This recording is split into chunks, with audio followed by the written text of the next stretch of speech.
Welcome to Camp Constitution Radio with your host, Hal Shurtleff.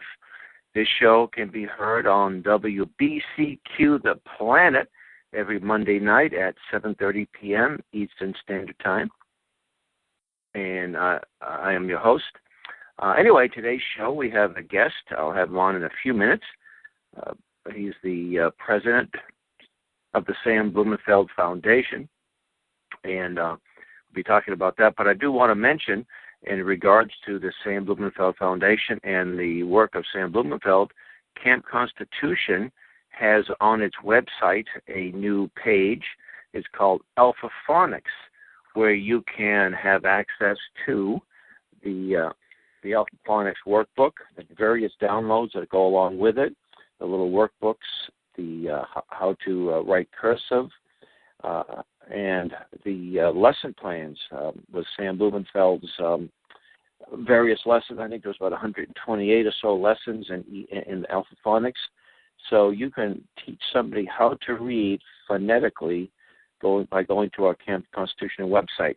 And this show is sponsored by Camp Constitution, which hosts, among other things, a 1-week-long summer camp. And next year's camp will be from July 10th to the 17th at the Towanippi Christian Retreat Center in Ringe, New Hampshire. My guest is Mr. Bill McNally. Bill McNally is the president of the Sam Blumenfeld Foundation. He's been a good colleague, a good friend and colleague of mine for many years.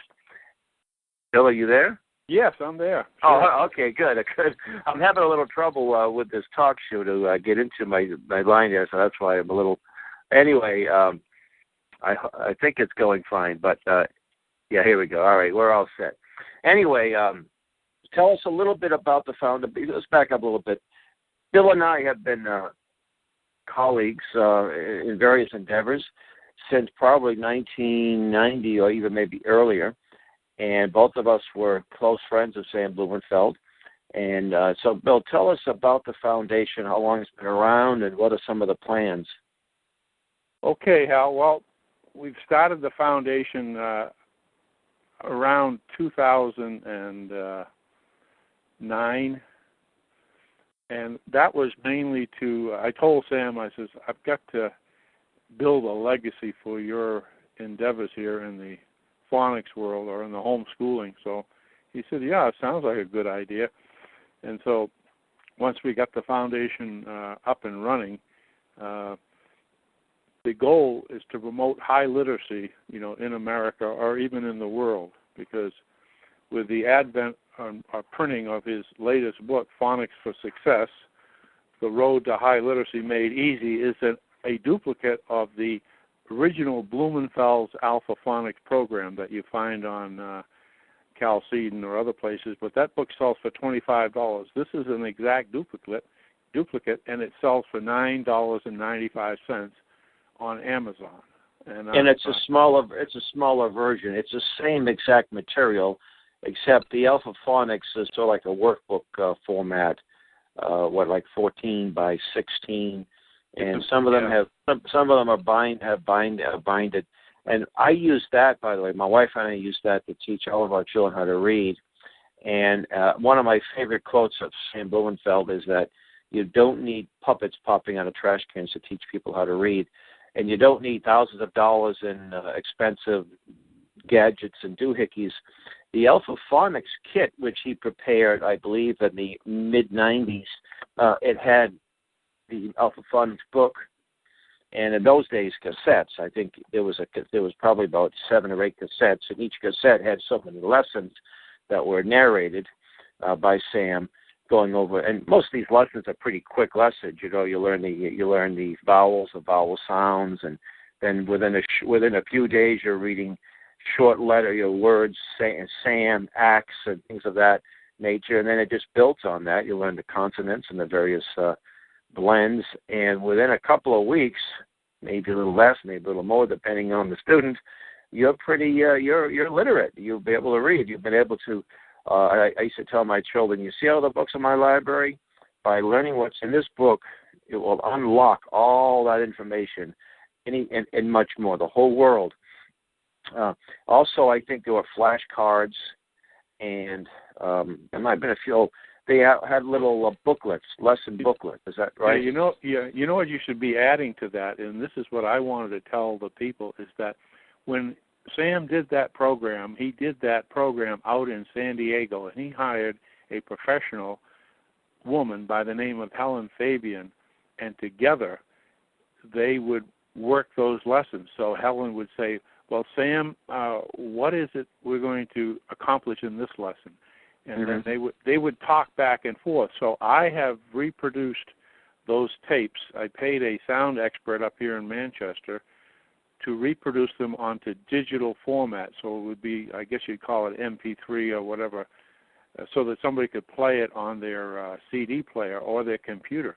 And what I like about that is, let's say you say to yourself, or the parent says, well, I don't know phonics. I don't know how to teach it. Well, these Sam and Helen will tell you how. In fact, I am learning myself.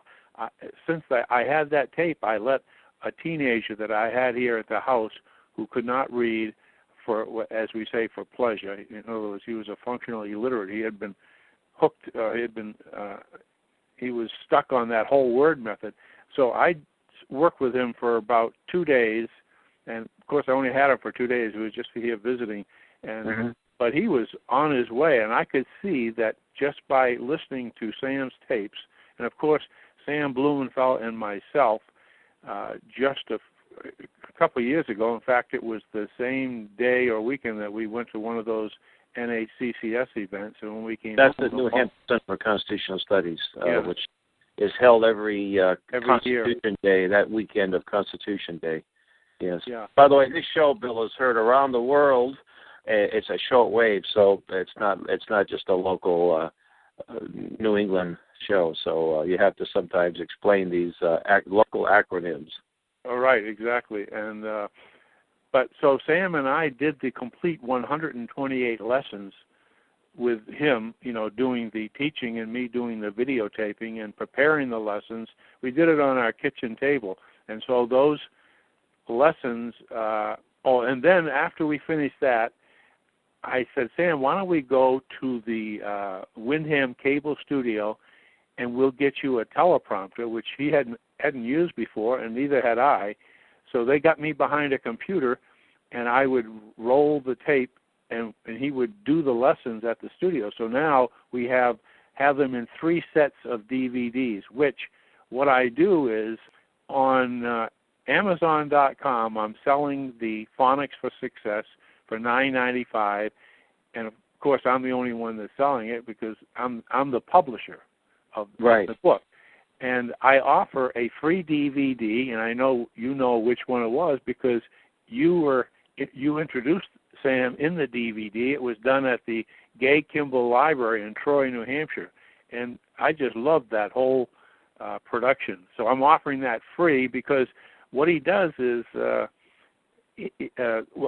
besides that, in the what I was going to say is lessons 1 to 28. Before he starts lessons 1 to 28, he gives a dissertation on the brain and how it functions and how it's important not to get cognitive reflex problems within the right brain and the left brain by trying to remember words. The whole words can cause a brain blockage if you're only using the right brain.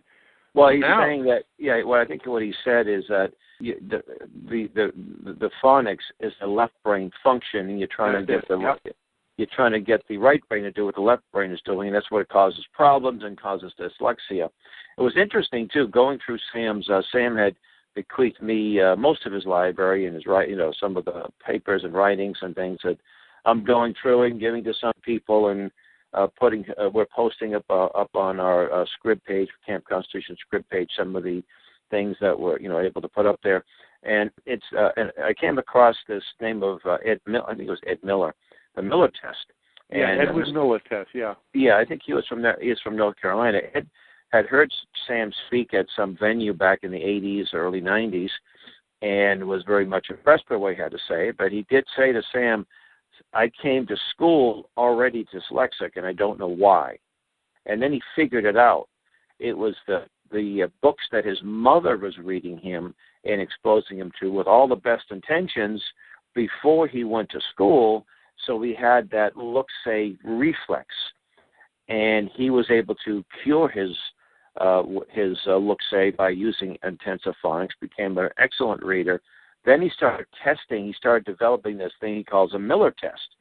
And we're probably going to have some access to Mr. Miller, and maybe we could put that information with his permission up on our website. But he went to different schools. He went to public schools that used look-say. He went to a Christian school that used phonics. And one of the things he learned that the third grade look-say readers were better than the fifth grade look-say readers, because the mind can only absorb so many pictures and facts. So you look at a word like it's a picture, and instead of looking at by sounding things out. Yeah, I thought that was pretty fascinating. How the fifth grade look-say you were retrogressing. You weren't as good as the third grade. I just came across. I'm going through some of his papers also, and there is a wealth of information that I won't be able to finish up on for years to come. For instance, here's a beautiful one that I just came across. He is lecturing to a group it was a group of homeschoolers in Rhode Island, and I think I emailed you and asked you if we could find out more about that. But anyway, it's very successful. It was the 21 reasons for homeschooling. And was this a speech, or was this an audio or recorded speech, or was this? I have it on cassette. Oh, okay. And so what I'm doing now, and I'm on the 8th cassette, and I probably have I could have 100 more left, because listen, I have tapes from Dr. Rushdoony, him interviewing Rushdoony in his home. I mean, this is all exciting stuff. Between I think you have more than I have. After we cleaned out the storage sheds that Sam had told us to take possession of it, I said we have to archive, get this out to the world, and interviews he did. And a lot of these a cassette tape, they may have made a few hundred or a few thousand, and that was that. And whatever he said, if it hadn't been converted to another format, it's sort of lost. So, here's a guy that he was doing this since the early 70s, and there's so much out there. So we want to archive as much as possible, make it available on YouTube and other social media and online. So between the Literacy Foundation, you have by the way, tell the folks your website.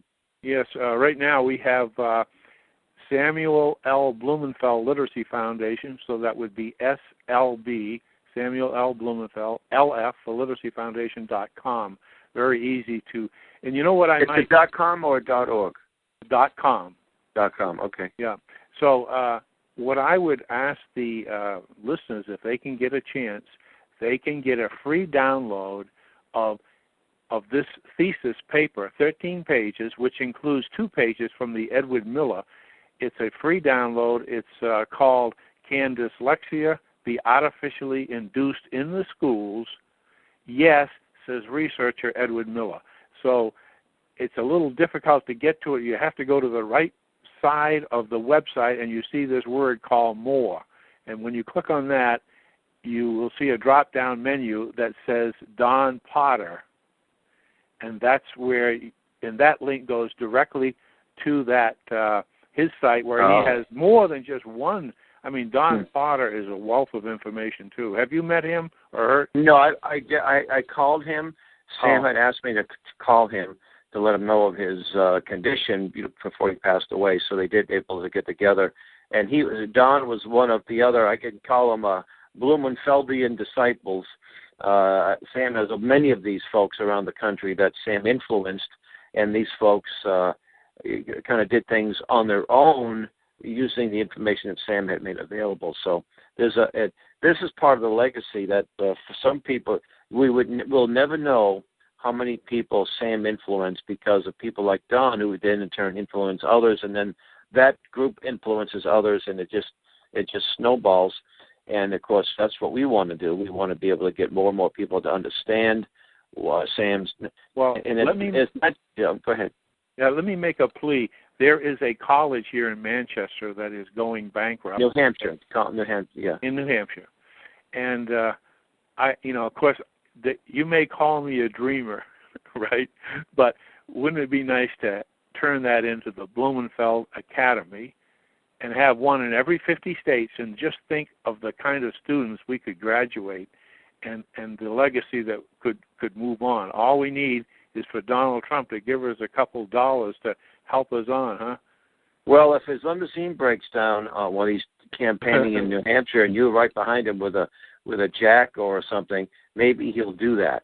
So, but even if we don't create these on-site places, yeah. we like to also have 50 campgrounds in 50 states around the country promoting for Camp Constitution as well. Yeah, but we can do this. A lot of the stuff we can do online thanks to the great technology. And if you go to campconstitution.net, you'll see the Alpha-Phonics page. You'll also go to our Scribd page, scribd.com, and there's the Sam Blumenfeld collection. So a lot of these things, all his newsletters, I think he did newsletters for about 15 years. So there's a few hundred of these. And some of this information is timeless. Some of it you might have been talking about a presidential candidate or what have you, but some of the things like the eugenics movement, and Sam was very interested in exposing these racist rascals, these elitist rascals. You think they're racist, you think of some skinhead with a swastika tattoo to his forehead, but these are, these aren't they're a problem, but they're true intellectual racists are the ones that created this black underclass that Sam wrote about, destroyed their minds. That Sam actually coined the term menticide, the deliberate destruction of millions of minds through this miserable look-say method. And then they come to school with this look-say method. They can't read, they can't write, so they're not attentive in class. So what do? They diagnose them with ADD and all these other crazy alphabet non-diseases. And the solution is drugs. Drug the little blankety blanks, as Sam would say. So the pharmacy and the drug industry and the education industry are working hand in hand. They're part of a coalition to keep the people dumbed down. It's very profitable. They're making billions of dollars off this stuff. And this was part of Sam's life mission. Wasn't just to get people literate, but to expose these. And he used the word criminals. See, there's a lot of people out there that don't know any better. They're not deliberately trying to do evil. This is the way they think the world is. Look, say is the only thing that I've learned, and so forth. But the people who gave us, for example, Common Core, they know exactly what they're doing. They're not stupid. They are evil because they are deliberately destroying the minds of the next generation. So that's why Sam's book, Crimes of the Educators, he was serious. He and Alex Newman, they weren't playing pussyfoot and saying, oh, what they mean well.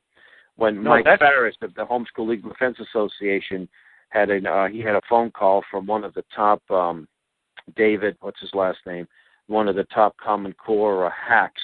This guy, David Coleman, thank you. Yes, it was a little puff piece. Well, I don't want to be judgmental. He rants and raves against anybody who defies his plans to rewrite the Constitution. But when it comes to David Coleman and this evil Common Core, and he's making millions of dollars while he's doing it too. By the way, he's not doing it of the goodness of his heart. He says what he means well. So Sam was very bold and courageous in this regard. And another thing, Hal, Sam, early on, it must have been 2 years ago possibly, we were talking, and Sam says, I need to raise money for a stipend to write a full book called The Making of the Black Underclass. Yeah. And I said, Sam, I mean, we should be able to get $1 million so apparently we couldn't get that money, but at least he did include 2 chapters, one called The Making of the Black Underclass in that book, Crimes of the Educators, which is also available on Amazon, and I'm also selling that book with some added free DVD bonuses on Amazon, but you've got to find my name there, which is Remnant Man. If you go to Amazon and you look for Crimes of the Educators or the Phonics for Success is no problem. There's no competition. I'm the only game in town. But it was great to see him put that information into Crimes of the Educators. That will educate the people as to what the real problem really is, you know? Well, I think he also had a newsletter dedicated to that. I am not sure which one it was, probably back in the 90s, so you can find that. In fact, if anybody contacts me, I'd be happy to get them a PDF format. Just give me a call at 857-498-1309, US. That's in the USA, of course. And I could just give me a call, or you can contact us through our website, campconstitution.net, and just request a PDF of the Black Underclass newsletter, monthly newsletter. Yeah, I didn't know he wrote that in the newsletter. I'll have to check myself. Yes, I'm pretty sure. I'm pretty sure he did. And if he didn't, I actually have that book proposal in a PDF format of the Creating of a Black Underclass. It's about 7, maybe 10 pages, like an outline, but it has some good information about this and about the. Then he did one on eugenics, and was very fascinating too. The IQ test, you know, that is administered to students around the world, intelligence quotient. It was designed originally to prove that blacks were inferior. And what's interesting is that the first IQ test demonstrated that blacks overall had a quicker reflex to things. I remember that. Yes, that was very interesting. And they thought, well, quicker reflex meant lower intelligence. I thought, well, wait a minute. That was quicker reflex. I don't know if that means I don't know if it means you're smarter, but it certainly has nothing to do with. And you know, if you can perceive things ahead of time, it's usually a good thing, isn't it? Why would that be a sign? I couldn't believe that they would do that. Yeah, try to say that blacks were quicker, and therefore they have a lower IQ. That is so preposterous. By the way, I know this show will be on Monday. Tomorrow, August 17th, but and I know that most of the listeners do not live in the region, but if you do or have friends that live in the greater Boston area, New England area, we are having an event to honor Sam's memory at the Hillview Country Club in North Reading, Massachusetts, Saturday, September 19th at 10 o'clock.